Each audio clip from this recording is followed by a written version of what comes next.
की चींटी और एक आलसी टिड्डा रहते थे। गर्मियों के दिन थे। दिन भर चींटी अपनी काम में जुटी रहती, अनाज और खाना इकट्ठा करती। उसकी मेहनत देखकर टिड्डा अक्सर हंसता था। एक दिन टिड्डा ने देखा कि चींटी बेतहाशा काम कर रही है। वह उसके पास गया और बोला, चींटी भाभी, तुम हमेशा काम में क्यों लगी रहती हो? देखो, आज मौसम कितना सुहावना है। चलो, गाते हैं और नाचते हैं। चींटी ने उसे समझाने की कोशिश की। टिड्डा, सर्दी आने वाली है, हमें अपने लिए खाना इकट्ठा करना चाहिए। लेकिन टिड्डा ने उसकी बात नहीं मानी और मौज में रह गया। जैसे जैसे गर्मियां बीतने लगीं, चींटी ने अपने लिए बहुत सारा खाना इकट्ठा कर लिया। वह अपने घर में आराम से बैठकर सर्दी का इंतजार करने लगी। दूसरी ओर टिड्डा मस्ती में अपने गीत गाता रहा, बिना किसी चिंता के। फिर अचानक सर्दी का मौसम आ गया। ठंड ने जंगल को अपनी चादर में लपेट लिया। टिड्डा अब ठंड से कांप रहा था और खाने की तलाश में इधर उधर दौड़ रहा था। कुछ दिनों बाद भूख और ठंड से परेशान होकर टिड्डा चींटी के पास गया। उसने दरवाजा खटखटाया और कहा, चींटी भाभी, मुझे बहुत भूख लगी है। क्या आप मुझे थोड़ा खाना दे सकती हैं?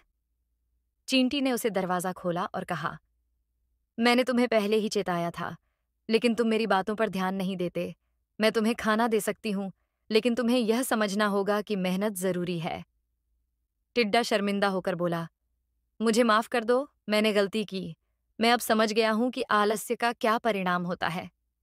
चींटी ने टिड्डे को थोड़ा खाना दिया और कहा, सीख लो, सर्दी के मौसम में आराम से बैठने से कुछ नहीं होगा। मेहनत करना जरूरी है। टिड्डा ने आश्वासन दिया कि वह अगली बार मेहनत करेगा और अपने काम में लापरवाह नहीं होगा। दाई, नैतिक। मेहनत का फल मीठा होता है। जो मेहनत करते हैं वही सफलता प्राप्त करते हैं। इस प्रकार टिड्डा ने अपनी गलती से सबक लिया और अगले साल से मेहनत करने का प्रण लिया।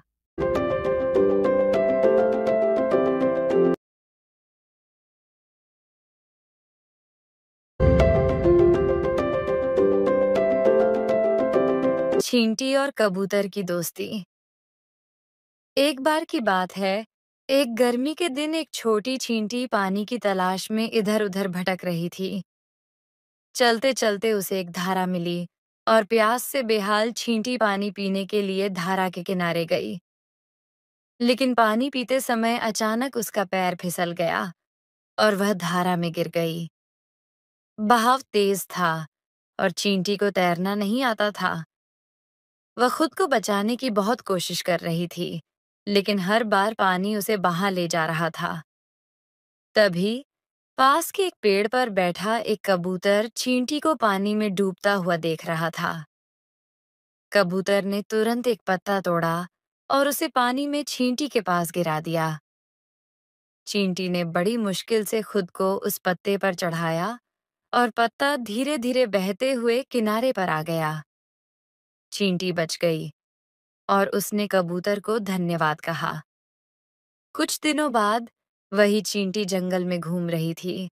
तभी उसने देखा कि एक शिकारी पेड़ के पास जाल बिछा रहा है, जहां कबूतर बैठा था। शिकारी कबूतर को पकड़ने के लिए तैयार था। चींटी ने यह देखा और तुरंत शिकारी के पैर पर चढ़ गई।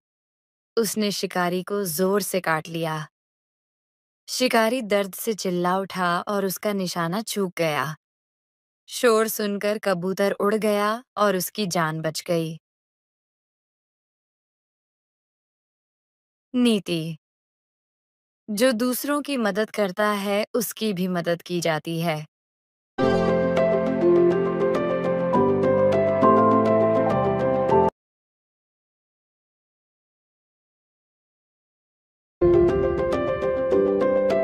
बिन्नी और टोनी की दौड़। हार का सबक। एक बार की बात है, एक छोटा सा खरगोश जिसका नाम था बिन्नी जंगल में खुशी-खुशी कूदता हुआ घूम रहा था। वह हमेशा तेज दौड़ता और कहता, मैं सबसे तेज हूँ, कोई मुझे हरा नहीं सकता। जंगल में एक कछुआ जिसका नाम था टोनी रहता था, जो बहुत धीमा चलता था। बिन्नी ने टोनी को देखकर हंसते हुए कहा, तुम इतने धीमे चलते हो, तुम्हें तो जीतने का सपना भी नहीं देखना चाहिए। टोनी मुस्कुराया और बोला, अगर तुम चाहो तो हम दौड़ लगा सकते हैं, देखते हैं कौन जीतता है। बिन्नी ने सोचा, अरे ये तो बड़ा मजेदार होगा, मैं तो आराम से जीत जाऊंगा। तो उन्होंने दौड़ की शुरुआत की। जैसे ही दौड़ शुरू हुई, बिन्नी तेजी से दौड़ने लगा और कुछ ही समय में बहुत आगे निकल गया। वह सोचने लगा, टोनी तो बहुत पीछे है, क्यों ना थोड़ा आराम कर लूं। वह एक पेड़ के नीचे आराम से सो गया। उधर टोनी धीरे धीरे बिना रुके अपनी चाल में आगे बढ़ता रहा। वह जानता था कि वह तेज नहीं है, लेकिन उसने हार नहीं मानी। वह चलता गया और चलता गया। जब बिन्नी जागा तो उसने देखा कि टोनी फिनिश लाइन के बहुत पास पहुंच चुका है। बिन्नी ने जल्दी से दौड़ लगाई, लेकिन तब तक बहुत देर हो चुकी थी। टोनी ने फिनिश लाइन को पार कर लिया और बिन्नी को देखे बिना ही जीत का आनंद लिया। बिन्नी ने देखा कि टोनी ने उसे हरा दिया और उसकी आंखों में हार की निराशा थी। बिन्नी ने टोनी के पास जाकर कहा, मुझे लगा कि मैं जीत ही जाऊंगा, लेकिन तुमने ऐसा कर दिखाया जो मैंने सोचा भी नहीं था। मुझे शर्म आ रही है कि मैंने तुम्हारी धीमी चाल का मजाक उड़ाया। टोनी मुस्कुराते हुए बोला, हर किसी की अपनी गति और शैली होती है। मैं धीमा हो सकता हूँ, लेकिन मैं लगातार चलता रहा। तुम्हारी तेजी अच्छी है, लेकिन धैर्य और निरंतरता भी उतनी ही महत्वपूर्ण होती है। बिन्नी ने टोनी की बातों को समझा। बिन्नी ने टोनी की बातों को समझा और कहा, तुमने मुझे एक महत्वपूर्ण सबक सिखाया है। धन्यवाद।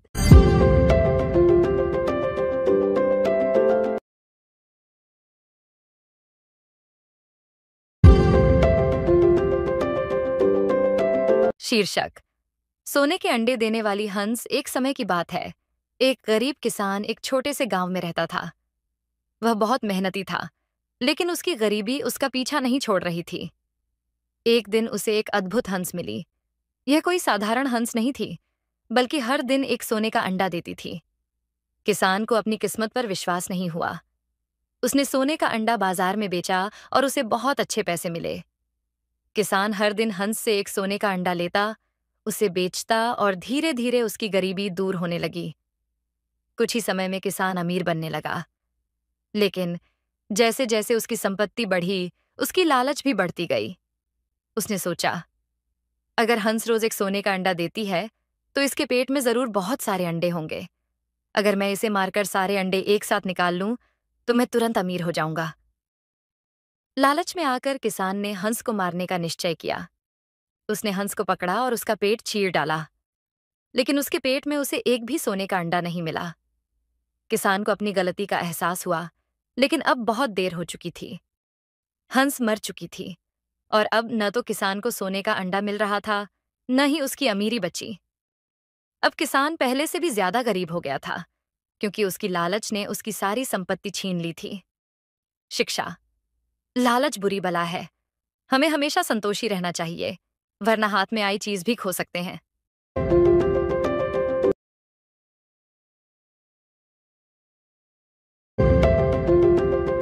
प्राचीन काल की बात है। एक हरे भरे जंगल में पेड़ों के बीच एक प्यारा सा कौवा रहता था। उसका नाम करुण था। करुण हर दिन अपनी चहचहाहट और चंचलता से सबका दिल जीत लेता था। उसकी काले रंग की पंख, नीली आंखें और चुस्त चोंच सभी को आकर्षित करती थीं। लेकिन एक दिन, जब सूरज की तपन बढ़ रही थी और आसमान में कोई बादल नहीं था, करुण को एक बड़ी समस्या का सामना करना पड़ा। पानी की खोज। करुण दिन भर उड़ते उड़ते थक चुका था और अब वह बहुत प्यासा महसूस करने लगा। उसने सोचा, मुझे जल्दी से पानी मिलना चाहिए, नहीं तो मैं बहुत बीमार हो सकता हूं। उसने अपनी चोंच से जमीन पर पानी खोजने की कोशिश की, लेकिन कहीं भी पानी का निशान नहीं मिला। वह आसपास के तालाबों और नदियों की ओर उड़ने लगा, लेकिन सभी सूखे हुए थे।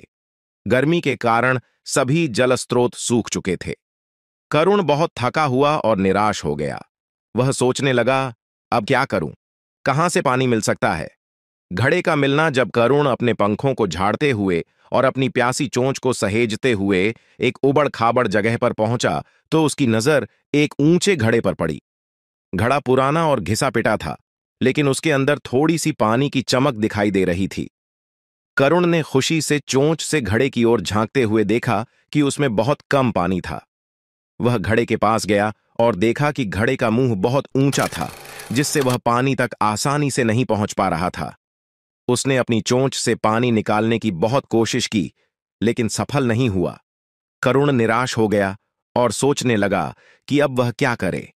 समाधान का विचार करुण ने अपने छोटे से दिमाग का इस्तेमाल करना शुरू किया। उसने सोचा, अगर मैं कुछ पत्थर घड़े में डाल दूं तो पानी का स्तर ऊपर आ सकता है।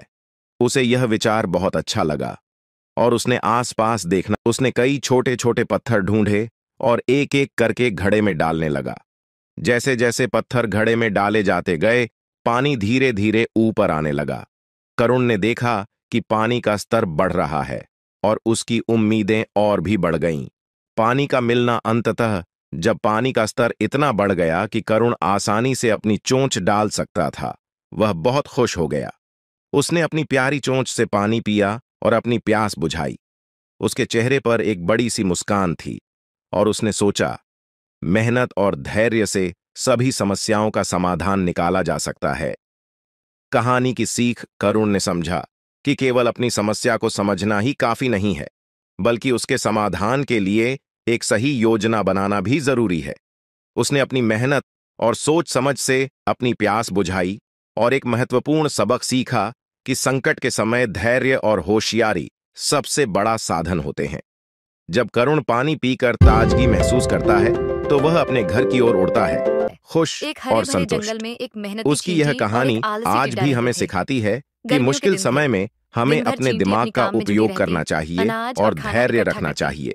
उसकी मेहनत देखकर समाप्ति इस टिड्डा कहानी अक्सर से हंसता था। हमें यह एक सीखने दिन को टिड्डा मिलता ने है देखा कि कि चींटी कठिन बेतहाशा परिस्थितियों में काम कर हमें रही है। निराश नहीं होना वह उसके चाहिए, पास गया और बल्कि बोला, ठान लेना चाहिए चींटी कि हम भाभी, अपनी तुम समस्याओं हमेशा का काम में क्यों लगी समाधान रहती हो? खोज लेंगे। देखो, चाहे आज कितनी मौसम भी कितना कठिनाई हो, सुहावना है। सही चलो, सोच और गाते हैं और योजना से नाचते हैं। हम किसी भी समस्या को चींटी ने हल उसे कर सकते समझाने की हैं। कोशिश की। धन्यवाद। टिड्डा, सर्दी आने वाली है, हमें अपने लिए खाना इकट्ठा करना चाहिए। लेकिन टिड्डा ने उसकी बात नहीं मानी और मौज में रह गया। जैसे जैसे गर्मियां बीतने लगीं, चींटी ने अपने लिए बहुत सारा खाना इकट्ठा कर लिया। वह अपने घर में आराम से बैठकर सर्दी का इंतजार करने लगी। दूसरी ओर टिड्डा मस्ती में अपने गीत गाता रहा, बिना किसी चिंता के। फिर अचानक सर्दी का मौसम आ गया। ठंड ने जंगल को अपनी चादर में लपेट लिया। टिड्डा अब ठंड से कांप रहा था और खाने की तलाश में इधर उधर दौड़ रहा था। कुछ दिनों बाद भूख और ठंड से परेशान होकर टिड्डा चींटी के पास गया। उसने दरवाजा खटखटाया और कहा, चींटी भाभी, मुझे बहुत भूख लगी है, क्या आप मुझे थोड़ा खाना दे सकती हैं?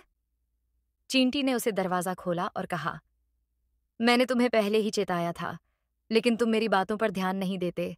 मैं तुम्हें खाना दे सकती हूँ, लेकिन तुम्हें यह समझना होगा कि मेहनत जरूरी है। टिड्डा शर्मिंदा होकर बोला, मुझे माफ कर दो, मैंने गलती की। मैं अब समझ गया हूं कि आलस्य का क्या परिणाम होता है। चींटी ने टिड्डे को थोड़ा खाना दिया और कहा, सीख लो, सर्दी के मौसम में आराम से बैठने से कुछ नहीं होगा, मेहनत करना जरूरी है। टिड्डा ने आश्वासन दिया कि वह अगली बार मेहनत करेगा और अपने काम में लापरवाह नहीं होगा। दाई नैतिक। मेहनत का फल मीठा होता है। जो मेहनत करते हैं वही सफलता प्राप्त करते हैं। इस प्रकार टिड्डा ने अपनी गलती से सबक लिया और अगले साल से मेहनत करने का प्रण लिया।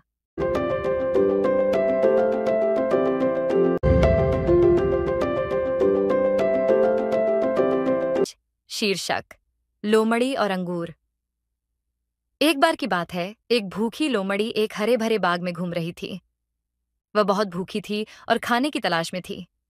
चारों ओर सुंदर पेड़ और पौधे थे, लेकिन उसे कुछ भी खाने को नहीं मिला। फिर अचानक उसकी नजर एक पेड़ पर गई। पेड़ पर बहुत सारे सुंदर और पके अंगूर झूल रहे थे। अंगूर सुनहरे और रसदार थे और लोमड़ी ने सोचा, ये अंगूर तो बहुत मीठे होंगे। लोमड़ी ने सोचा कि उसे इन अंगूरों को पकड़ना चाहिए। वह पेड़ के नीचे गई और अंगूरों को पकड़ने की कोशिश करने लगी। उसने ऊंचाई पर कूदने की कोशिश की, लेकिन अंगूर बहुत ऊंचे थे। लोमड़ी ने बहुत मेहनत की। वह बार बार कूदती रही, लेकिन हर बार अंगूर उसके पहुंच से दूर रहते। थोड़ी देर बाद लोमड़ी थक गई और पेड़ के नीचे बैठ गई। वह बहुत निराश हो गई और सोचने लगी। फिर उसने कहा, अगर मैं इन अंगूरों को नहीं खा सकती तो ये तो जरूर खट्टे होंगे।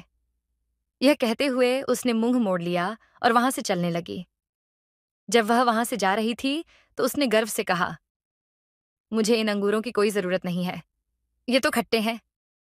इस तरह लोमड़ी ने अपनी असफलता को छिपाने के लिए अंगूरों को बेकार बताने की कोशिश की। नैतिक शिक्षा। जब हम किसी चीज को नहीं पा सकते तो हम अक्सर उसे बेकार बताने लगते हैं। यह कहानी बच्चों को यह सिखाती है कि हमें हमेशा अपने लक्ष्यों के प्रति ईमानदार रहना चाहिए और असफलता के बाद निराश नहीं होना चाहिए।